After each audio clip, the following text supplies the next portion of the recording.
नमस्कार मंडळी. घरातील एखादी भाजी आवडत नसेल तर हरकत नाही, तिच्यासोबत ही खमंग जवसाची चटणी करा.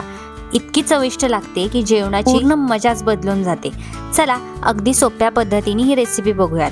त्याचबरोबर चॅनेलवरती अनेक अशा खमंग चटण्यांची खास प्लेलिस्ट आहे, तीही बघा आणि चॅनेल सबस्क्राईब केला नसेल तर सबस्क्राईब करा. मी लोखंडी तवा घेतलेला आहे, तिथे 100 ग्रॅम असं जवस घेतले, पाऊण वाटी भरलेला आहे.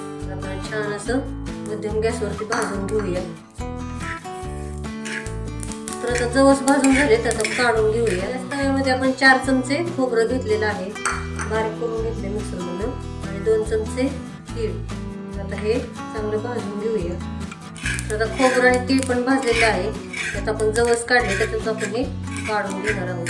त्याच तव्यामध्ये आपण 2 चमचे तेल घेतलेलं आहे, त्याच्यात 1 चमचा जिरे आणि कढीपत्ता, 6 लसूण पाकळ्या. जर तुमच्याकडे बेडगी मिरची तिखटाची आणि बिना तिखटाची असेल, कमी तिखटाची असेल तर तुम्ही याच्यात 4 मिरच्या तुम्ही टाकू शकता.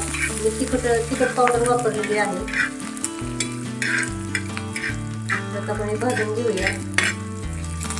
भाजलेलं आहे तर आपण जवळ ते खोबरं काढलं त्याच्यातच आपण हे काढून घेणार आहोत आणि थंड करून घेऊया. तर सगळं साहित्य थंड झालेलं आहे. इथे मी 3 चमचे लाल तिखट घेतलेलं आहे, काश्मीरी लाल तिखट आहे हे, आणि चवीनुसार मीठ. तुम्हाला तिखट वापरायचं नसेल तर तुम्ही मिरच्या पण वापरू शकता. आता आपण हे मिक्सरमधनं बारीक याची पावडर बनवून घेऊया. छान अशी जवसाची चटणी, वेगळ्या पद्धतीने चटणी तयार झाली तुम्ही बघू शकता. भाताबरोबर, वरण भाताबरोबर तोंडी लावू शकता, किंवा चपातीला थोडंसं तेल लावायचं आणि चटणी त्याला भुरभुरायची, जी वरती लावायची आणि रोल करून खायचा. मस्त लागते, तिखट पण लागत नाही, लहान मुलं पण खाऊ शकतात. आणि तिखट पाहिजे असेल तर तुम्ही याच्यात तिखट थोडंसं वाढवू शकता.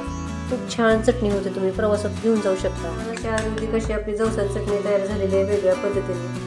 चॅनल सबस्क्राईब करा, लाईक करा, शेअर करा आणि कमेंटमध्ये मला नक्की सांगा कशी झाली ती.